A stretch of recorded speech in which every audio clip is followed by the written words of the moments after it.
اللهم اجعلني طيب القلب صبورا على تعب الحياة، كريما مبسوط اليد. اللهم إنك حسبي ووكيلي وقوتي وضعفي. اللهم إنك أنت جابر كسري وأنت من يطيب جرحي. يا رب لا تجعل حاجتي أو راحتي ولا سعادتي بيد أحد. السلام عليكم ورحمة الله وبركاته. ازيكم حبايب قلبي، عاملين ايه؟ النهاردة بقى انا جايبه لكم فيديو جامد. عارفين بقى ورق العنب لما يجتمع مع الممبار حاجة كده عظمة بجد، خطير خطير خطير. يلا بينا هوريكم ازاي نضفت الممبار بسرعة قوي وعملت ورق العنب وخلصت كل حاجة في السريع. بس ما تنسونيش باللايك وكمان تشتركوا في القناة لو لسه ما اشتركتيش. جبت لكم هنا الممبار انا ليا طريقه في تنظيفه، يعني بنضف الممبار. بجيب كيلو الممبار بقوم مقطعاه كل على قد الصابع اللي بيتاكل، تمام. وبنضفه كده بيبقى سهل جدا جدا معايا وبينضف بسرعه. طبعا ده كيلو ممبار بلدي وصل دلوقتي ل110. في ناس بتبيعه ب100 وفي ناس بيبيعوه ب110. بس انا جايباه يعني اللي هو ب110، لان الراجل ده يعني انا بثق فيه وبثق في حاجته يعني. بس المهم، جبت بقى هنا كده الممبار بقطعه كده زي ما انتم شايفين صوابع صوابع، ولما باجي انضفه كده بالسكينه بينضف معايا بسرعه الصاروخ، والله العظيم بسرعه جدا. طبعا في طريقه تانية هبقى انزلها لكم، طريقه سهله جدا جدا. حتى لو عندك 5 كيلو ممبار تقدري تنضفيهم في ثواني. بس انا الحاجه اللي بنضف بيها الممبار اللي هو الكميه الكبيره مش موجوده عندي دلوقتي، وبما ان يعني ده كيلو، يعني مش 5 كيلو ولا كمية كبيرة، فقلت يعني ايه اقطعه كده زي ما بقطعه. يعني انا معتمدة الطريقة دي من زمان، بقطع كده الممبار صابع صابع، بغسله كويس وبعدين بقوم قلباه كده بيتقلب معايا بسرعة جدا. يعني لو كان طويل زي ما هو لما باجي اقلبه بيبقى صعب كده شوية معايا، لكن لما بقطعه صوابع واجي اقلبه بيتقلب معايا بسرعة جدا زي ما انتم شايفين كده، شايفين. ولما باجي بقى انضفه بينضف معايا على طول. يعني خلاص نضفته ومخليته زي الفل فله. بس كده خلاص هبتدي بقى، شايفين ابيض وحلو ازاي زي الفل.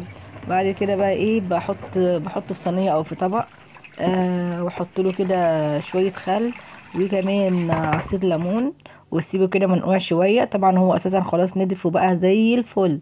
عايزه اقول لكم عسل، لا ريحه اللي طالع منه ريحه كده زفره ولا اي حاجه.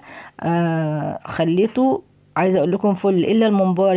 يعني يا جماعه الممبار بالذات ما دام هتاكلوا ممبار لازم تنضفوه نظافه كويسه جدا جدا، وكمان تنقعوه علشان ياخد كده من ريحه الليمون ويطلع منه اي ريحه زفاره وبس. شايفين انا كده عصرت عليه ليمونتين وسيبته بقى كده اهوت.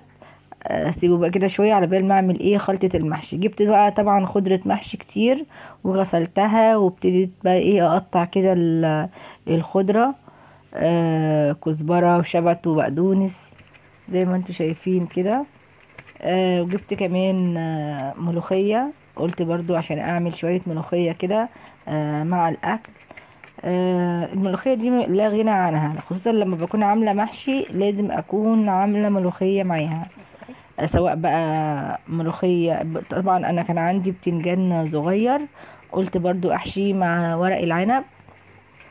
بما اني يعني ايه هعمل ورق عنب وكده قلت يعني هيفضلوا قاعدين لي، لا انا هعملهم هما كمان. يعني كانوا شوية صغيرين البتنجان الابيض ده.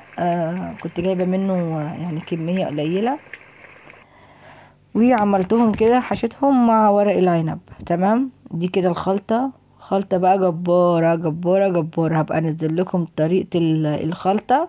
طبعا انا عارفة ان انتوا كلكم شاطرين في خلطة المحشي، بس انا ليا كده طريقة كده معينة بعمل معتمداها في خلطة المحشي. هبقى انزلها لكم هتعجبكم قوي. وكده خلاص انا عملت حشيت ورق العنب وكمان الممبار. وهعمل بقى الملوخية كده، والأول هنزل الممبار، هسلق الممبار، تمام. حطيت هنا الميه بعد ما سخنت قوي، رحت منزله كده عليها الممبار. مجرد ما بتنزلي كده سبع الممبار بيتنفخ بسرعه كده، زي ما انتم شايفين كده. بص بيحصل ايه في الميه، بيتنفخ كده بالشكل ده. طبعا انا كنت حاطه في الميه بتاعته حاطه معلقه ملح، وحاطه كمان ورق لورا وحبهان، علشان الشوربة بتاعة الممبار احنا بنشربها اصلا، يعني دي طعمة جدا جدا. جربوها يا جماعة، انا زمان ما كنتش بشربها، كنت فاكرة ان هي مش بتتشرب اصلا. فلما حد قال لي لا ده شوربة الممبار خطيرة جدا، جربيها ودوقيها، بس ظبطي الشوربة بتاعتها بصراحة خطيرة. عيالي كانوا رايحين جايين على الشوربة. هنا كنت خلاص عملت ورق العنب وخلصته كده زي ما انتم شايفين، وكان الاكل طعم جدا. اتمنى بقى لو الفيديو عجبك ما تنسينيش في اللايك وتشجعي كده، وقومي اعملي بقى شوية ممبار كده وورق عنب، وما تنسينيش بقى تشتركي في القناة. السلام عليكم ورحمة الله وبركاته.